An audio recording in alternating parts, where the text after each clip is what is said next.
जब बेटों ने कहा, बाप अब किसी काम का नहीं, तब बाप ने खुद को बेचने का इश्तिहार दे दिया। नमस्ते दोस्तों, आज सुनिए मशहूर लेखक राजेंद्र सिंह बेदी जी की एक दिल को छू लेने वाली कहानी, एक बाप बिकाऊ है। चलिए कहानी शुरू करते हैं। कभी न सुनी ये बात जो 24 फरवरी के टाइम्स में छपी। ये भी नहीं मालूम कि अखबार वालों ने छाप कैसे दी। खरीद और फरोख्त के कालम में ये अपनी नौइयत का पहला ही इश्तिहार था। जिसने वो इश्तिहार दिया था, इरादा या उसके बगैर उसे मुअम्मे की एक शक्ल दे दी थी। पते के सिवा उसमें कोई ऐसी बात न थी जिससे खरीदने वाले को कोई दिलचस्पी हो। बिकाऊ है एक बाप, उम्र 71 साल, बदन इकहरा, रंग गंदुमी, दमे का मरीज। हवाला बॉक्स नंबर L476, मार्फत टाइम्स। 71 बरस की उम्र में बाप कहां रहा, दादा नाना हो गया वो तो। उम्र भर आदमी हां हां करता रहता है, आखिर में नाना हो जाता है। बाप खरीद लाए तो मां क्या कहेगी जो बेवा है। अजीब बात है ना, ऐसे मां बाप जो मियां बीवी न हो। एक आदमी ने उलटे पांव दुनिया का सफर शुरू कर दिया है। आज की दुनिया में सब सच है भाई, सब सच है। दमा फैलाएगा? नहीं बे, दमा मुतद्दी बीमारी नहीं है। नहीं है। उन दो आदमियों में चाकू चल गए। जो भी इस इश्तिहार को पढ़ते थे, बुढ़े की सनक पे हंस देते थे। पढ़ने के बाद उसे एक तरफ रख देते और फिर उठाकर उसे पढ़ने लगते। जैसे ही उन्हें अपना आप अहमक मालूम होने लगता, वो इस इश्तिहार को आसपास के लोगों की नाक तले ठूंस देते। एक बात है, घर में चोरी नहीं होगी। कैसे? हां, कोई रात भर खौंसता रहे। ये सब साजिश है, ख्वाब आवर गोलियां बेचने वालों की। फिर एक बाप बिकाऊ है। यूं लोग हंसते हंसते रोने के करीब पहुंच गए। घरों में, रास्तों पर, दफ्तरों में बात डाक होने लगी, जिससे वो इश्तिहार और भी मुश्तहिर हो गया।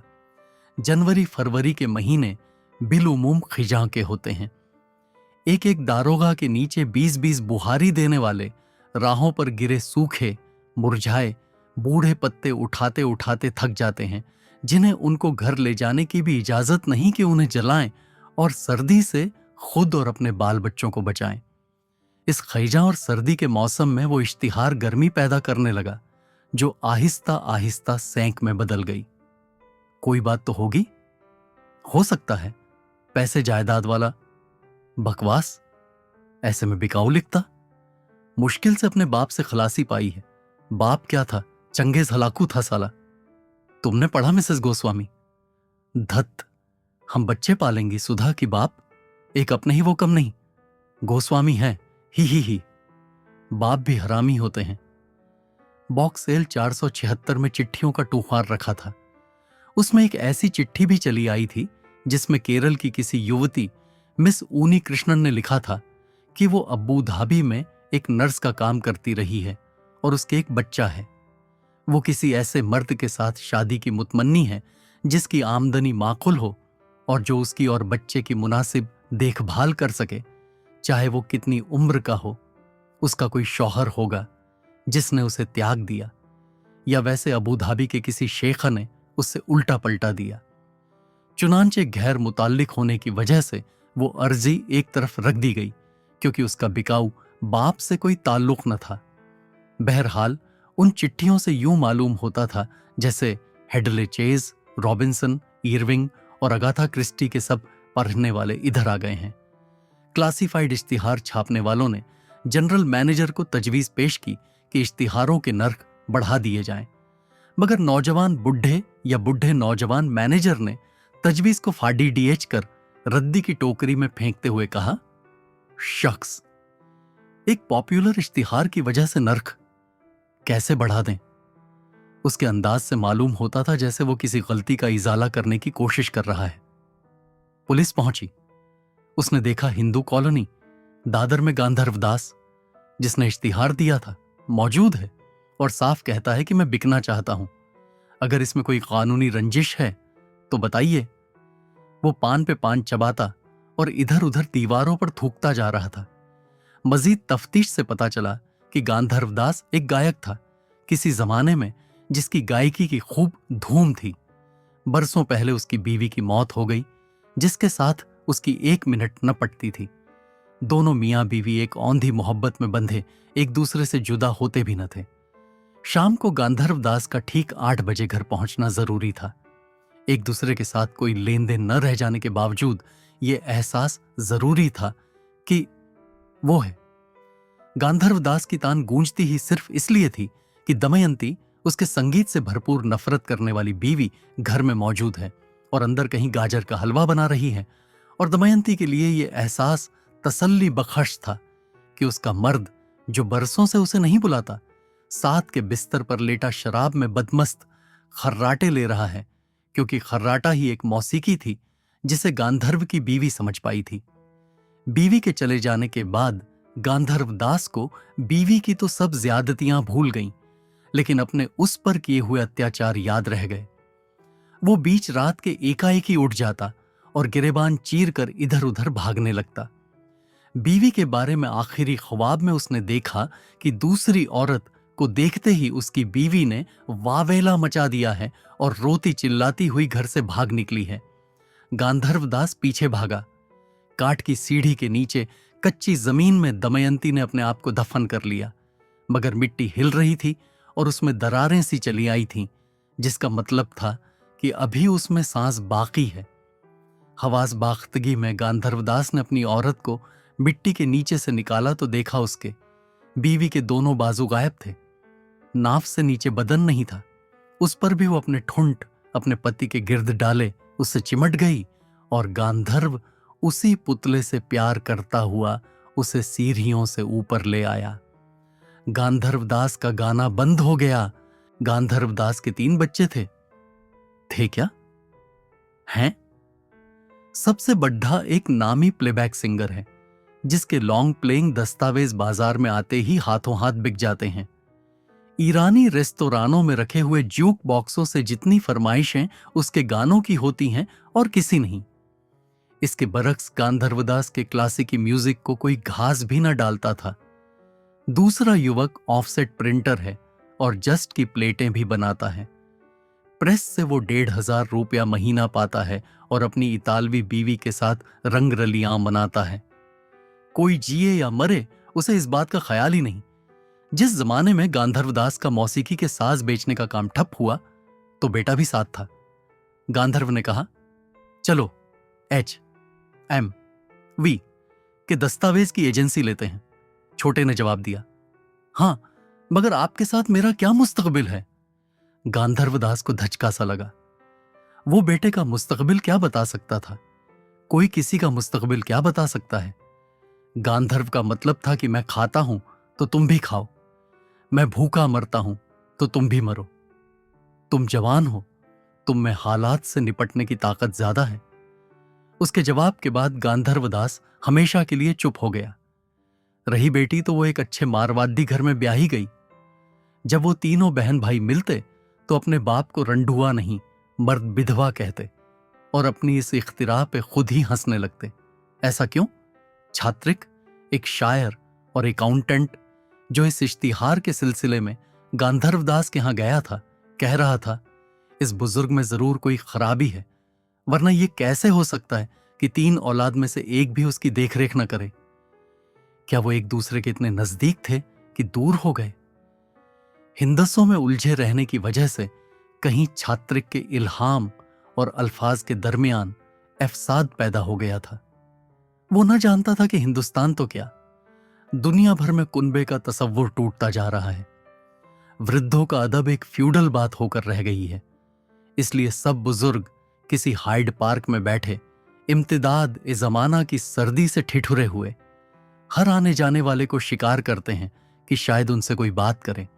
वो यहूदी हैं जिन्हें कोई हिटलर एक एक करके गैस चैम्बर में धकेलता जा रहा है, मगर धकेलने से पहले जंबूर के साथ उसके दांत निकाल लेता है जिन पर सोना मंडा है।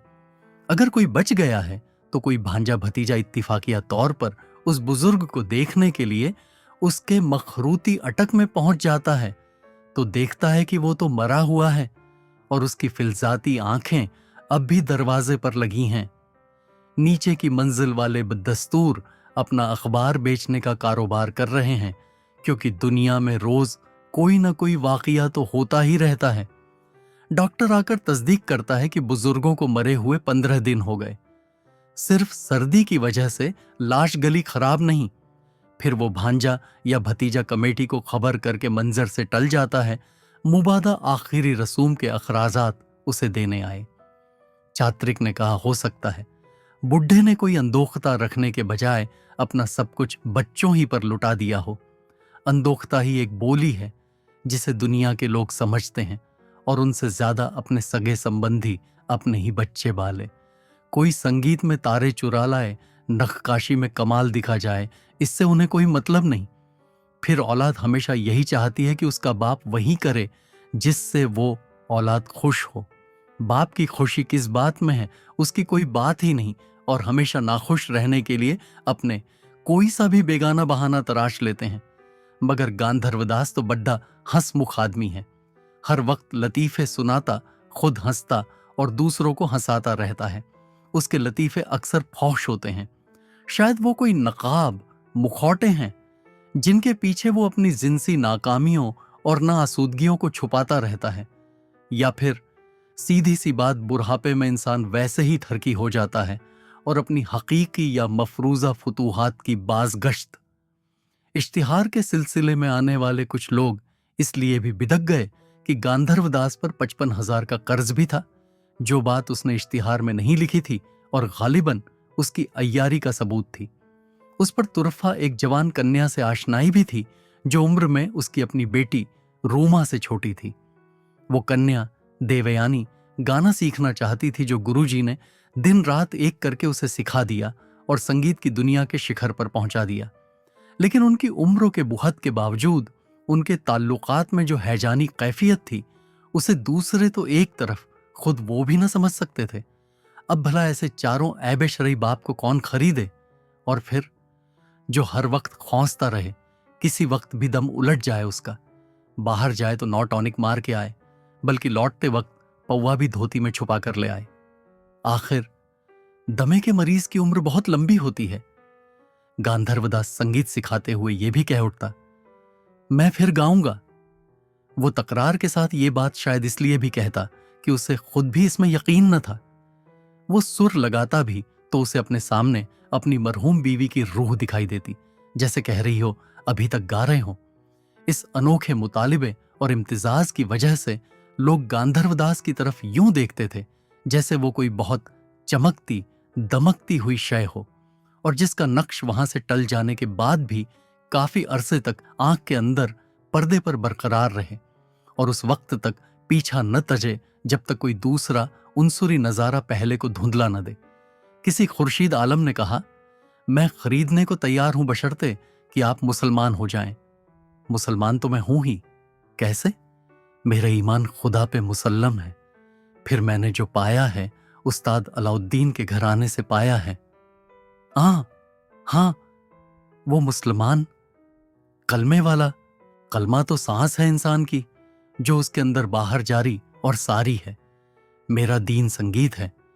क्या उस्ताद अब्दुल करीम खां का बाबा हरिदास होना जरूरी था? फिर मियां खुर्शीद आलम का पता नहीं चला। 2-3 औरतें भी आईं, लेकिन गांधर्वदास, जिसने जिंदगी को नौटॉनिक बना के पी लिया था, बोला, जो तुम कहती हो ऐन में उससे उलट चाहती हो। कोई नया तजुर्बा जिससे बदन सो जाए और रूह जाग उठे, उसे करने की तुम में हिम्मत ही नहीं। दीन धर्म मुआशरा न जाने किन किन चीजों की ओट लेती हो, लेकिन बदन रूह को शिकंजे में किसके यूं सामने फेंक देता है। तुम पलंग के नीचे के मर्द से डरती हो और उसे ही चाहती हो। तुम ऐसी कुंवारियां हो जो अपने दिमाग में इफ्फत ही की रट से अपनी इस्मत लुटवाती हो, और वो भी बेमुहार। और फिर गांधर्वदास ने एक शैतानी मुस्कुराहट से कहा, दरअसल तुम्हारे हिज्जे ही गलत हैं। उन औरतों को यकीन हो गया कि वो अजली माएं दरअसल बाप नहीं, किसी खुदा के बेटे की तलाश में हैं, वरना 3-3, 4-4 तो उनके अपने बेटे हैं मजाज की इस दुनिया में। मैं उस दिन की बात करता हूं जिस दिन बाणगंगा के मंदिर से भगवान की मूर्ति चोरी हुई। उस दिन खिजा बहार पर थी। मंदिर का पूरा अहाता खुश्क और गले बूढ़े पत्तों से भर गया। कहीं शाम को बारिश का एक छींटा गिरा और चोरी से पहले मंदिर की ज्योतियों पे परवानों ने उतनी ही फरावानी से कुर्बानी दी जिस फरावानी से कुदरत उन्हें पैदा करती और फिर उनकी खाद बनाती है। ये वही दिन था जिस दिन पुजारी ने पहले भगवान कृष्ण की राधा, जो उम्र में अपने आशिक से अधिक थी, की तरफ देखा और फिर मुस्कुराकर मेहतरानी छब्बू की तरफ, जो उम्र में पुजारी की बेटी से छोटी थी, और वो पत्ते और फूल और बीज घर ले गई। मूर्ति तो खैर किसी ने सोने चांदी, हीरे और पन्नों की वजह से चुराई, लेकिन गांधर्वदास को लार्सन एंड लार्सन के मालिक दुर्वे ने बेवजह खरीद लिया। गांधर्वदास और दुर्वे में कोई बात नहीं हुई। बूढ़े ने सिर्फ आंखों ही आंखों में उसे कह दिया, जैसे तैसे भी हो मुझे ले लो बेटे। बिना बेटे के कोई बाप नहीं हो सकता। उसके बाद दुर्वे को आंखें मिलाने, सवाल करने की हिम्मत ही न जुटी। सवाल शर्तों का था, मगर शर्तों के साथ कभी जिंदगी जी जाए है। दुर्वे ने गांधर्वदास का कर्ज चुकाया, सहारा देकर उसे उठाया और मालाबार हिल के दामन में अपने आलीशान बंगले गिरी कुंज में ले गया, जहां वो उसकी तीमारदारी और खिदमत करने लगा। दुर्वे से उसके मुलाजिमों ने पूछा, सर आप ये क्या मुसीबत ले आए हैं? ये बुजुर्ग, मतलब बाबूजी आपको क्या देते हैं? कुछ नहीं, बैठे रहते हैं आलती पालती मारे, खांसते रहते हैं और या फिर जर्द की वाम वाले पान चबाए जाते हैं। जहां जी चाहे थूक देते हैं, जिसकी आदत मुझे और मेरी सफाई पसंद बीवी को अभी नहीं बैठी, मगर हो जाएगी धीरे धीरे।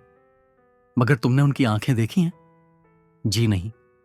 जाओ देखो उनकी रोती हंसती आंखों में क्या है। उनमें से कैसे कैसे संदेश निकलकर कहां कहां पहुंच रहे हैं, कहां कहां पहुंच रहे हैं। जमुनादास दुर्वे के मुलाजिम ने गैर इरादी तौर पर फिजा में देखते हुए कहा, आप तो साइंसदान हैं। मैं साइंसी की बात कर रहा हूं जमुना। अगर इंसान के जिंदा रहने के लिए फल फूल और वनस्पति जरूरी हैं, जंगल के जानवर जरूरी हैं, बच्चे जरूरी हैं, तो बूढ़े भी जरूरी हैं, वरना हमारा इकोलॉजिकल बैलेंस तबाह होकर रह जाए।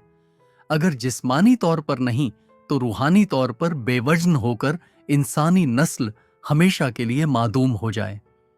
जमुनादास और अथावले भाव कुछ समझ न सके। दुर्वे ने बंगले में लगे अशोक वृक्ष का एक पत्ता काटा और जमुनादास की तरफ बढ़ाते हुए बोला, अपनी पूरी साइंस से कहो कि ये ताजगी, ये शगुफ्तगी, ये शादाबी और ये रंग पैदा करके दिखाए।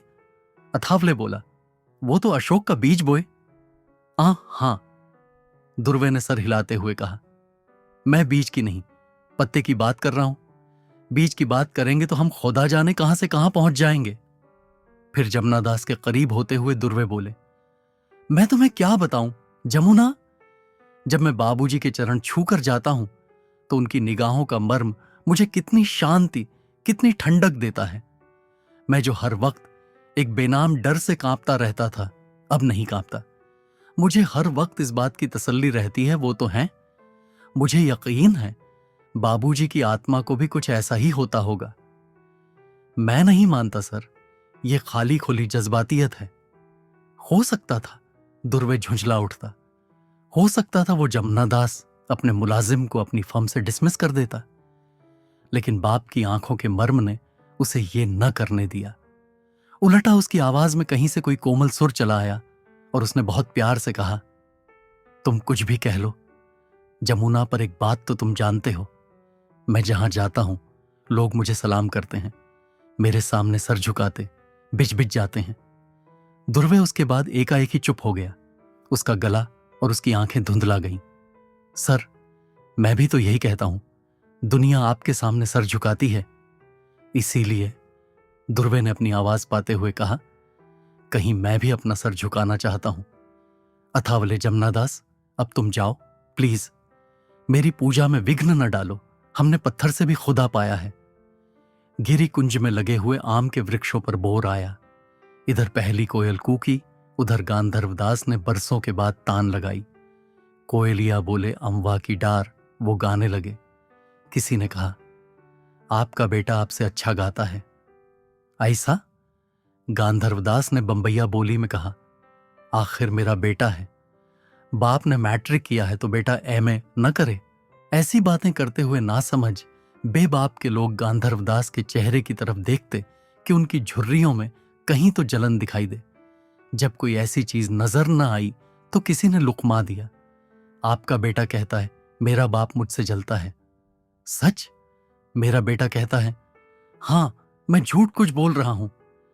गांधर्वदास कुछ देर के लिए खामोश हो गए, जैसे वो कहीं अंदर आलम अरवाह में चले गए हों और मां से बेटे की शिकायत की हो। बुढ़िया से कोई जवाब पाकर वो धीरे से बोले, और तो कोई बात नहीं मेरा बेटा, वो भी बाप है। वो फिर उन दिनों की तरफ लौट गए जब बेटे ने कहा था, बाबूजी, मैं भी शास्त्रीय संगीत में आप जैसा कमाल पैदा करना चाहता हूं, मगर ढेर सारा रुपया कमाकर। और बाबूजी ने बहुत शफकत से बेटे के कंधे को थपथपाते हुए कहा था, ऐसे नहीं होता राजू, या आदमी कमाल हासिल करता है या पैसे ही बनाता चला जाता है।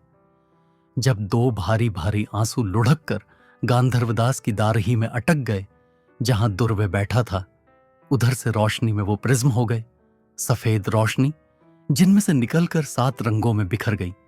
दुर्वे को न जाने क्या हुआ, वो उठकर जोर से चिल्लाया, गेट आउट! और लोग चूहों की तरह एक दूसरे पर गिरते ढहते हुए भागे। गांधर्वदास ने अपना हाथ उठाया और सिर्फ इतना कहा, नहीं बेटे नहीं। उनके हाथ से कोई बरकी रोई निकल रही थी। दुर्वे जब लार्सन एंड लार्सन में गया तो फ्लिप, उसका वर्क्स मैनेजर, कंप्यूटर को डेटा फीड कर रहा था। कंप्यूटर से कार्ड बाहर आया तो उसका रंग पीला हो गया। वो बार बार आंखें झपक रहा था और कार्ड की तरफ देख रहा था। लार्सन एंड लार्सन को 41 लाख का घाटा होने वाला है। इस घबराहट में उसने कार्ड दुर्वे के सामने कर दिया, जिसे देखकर उसके चेहरे पर शिकन तक न आई।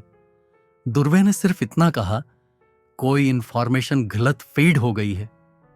नहीं सर, मैंने 20 बार क्रॉस चेक करके उसे फीड किया है। तो फिर मशीन है, कोई नुक्स पैदा हो गया होगा।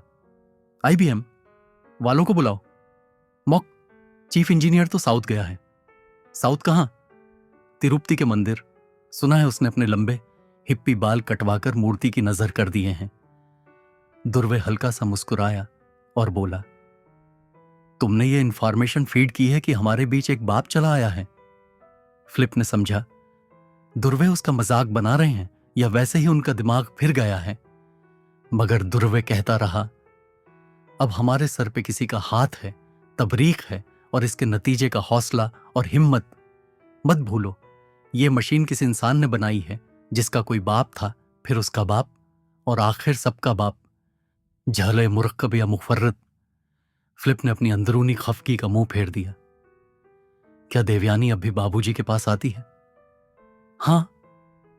मिसेस दुर्वे कुछ नहीं कहती? पहले कहती थी, अब वो उनकी पूजा करती हैं। बाबूजी दरअसल औरत की जात ही से प्यार करते हैं फ्लिप।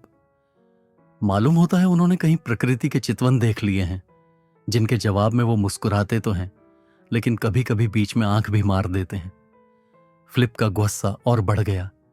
दुर्वे कहता गया, बाबूजी को शब्द बेटी, बहू, भाभी, चाची, लल्ली, मैया बहुत अच्छे लगते हैं।